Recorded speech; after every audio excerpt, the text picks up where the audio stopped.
Hello, I welcome all of you now to another talk. You get certain thing when I can't think, I can't reason about this marriage. I can't think one thing. Now I say this thing when I think, make I talk am. I know say it will make sense to all of us.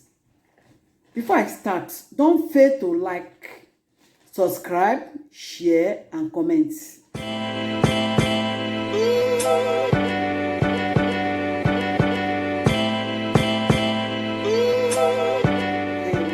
Again.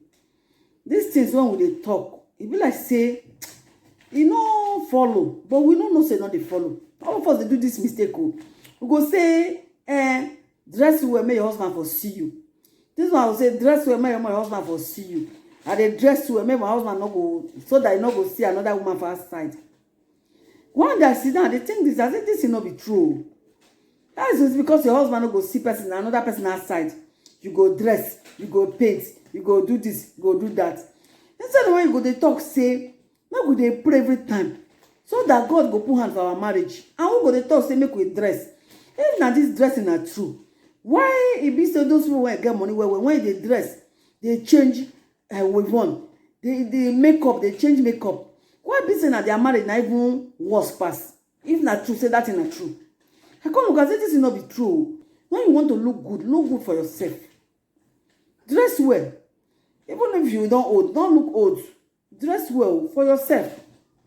I know it's true. If you dress, make your husband see you. But not put them as like number one thing. Say, if I dress, now I go make my husband like me. Now I go make my husband no look outside.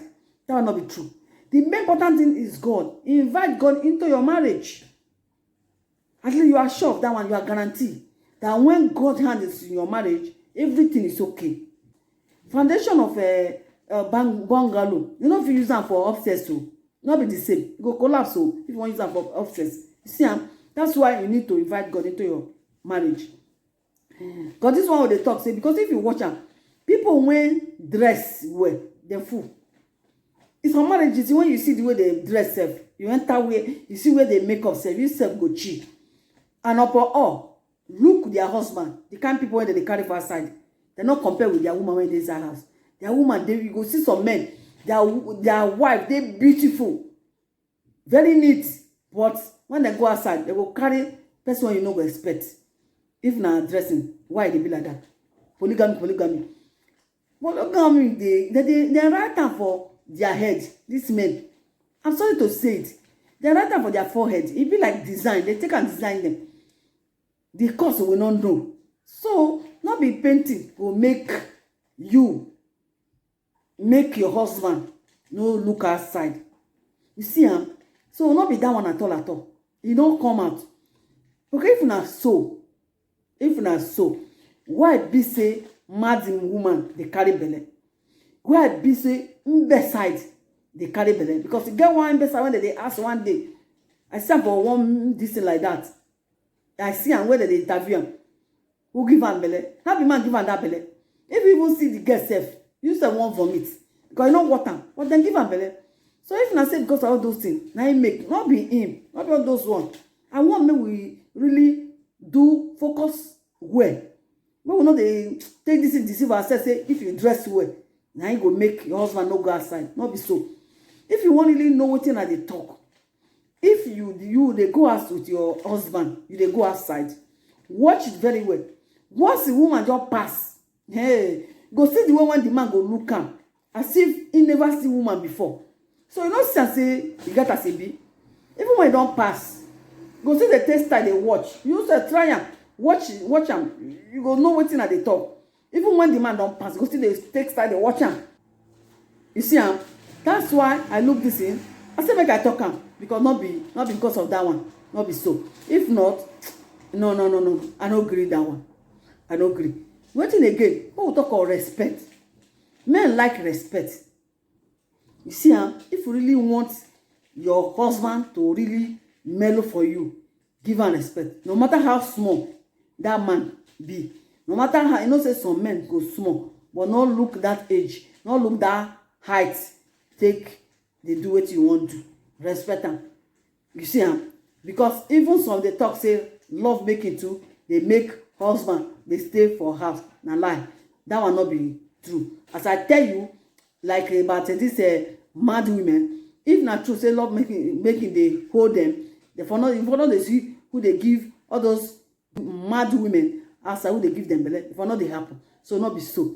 The way you go do now to respect, give that man respect. Try and respect that man very well. Try and do what you need to do. Just work for your marriage, fight for your marriage.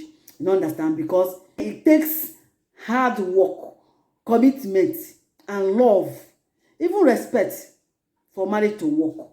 You see, when there's love, there's commitment, there is respect. In fact, you work for it. You go see how say you go dey move. So all those one wey dey talk na painting na this, not be him at all. That one don't go. Another one, you got one thing again when people they talk, and I sit down and watch this thing. I say this one they talk. You get a CB.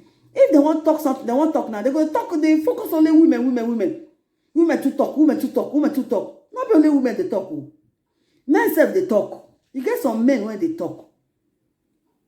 So now I won't use this opportunity to talk. When they know they talk, say only women. They're going to say women happy talk. No, men self they talk.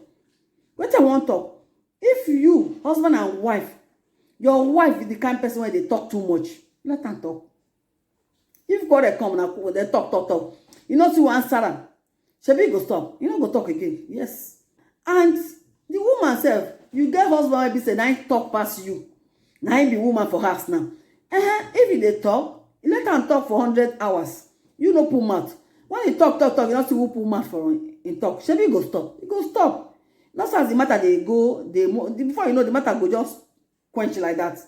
You see, so that is why we need wisdom to communicate with ourselves or to each other. You see, because this thing is small. We go to handle this thing small. I saw me, I see and I saw me, I talk my own rich. Now my mind, me, I dey talk. You say when you watch this video, if you get anything you want to talk, put them for comment board, then I will see them.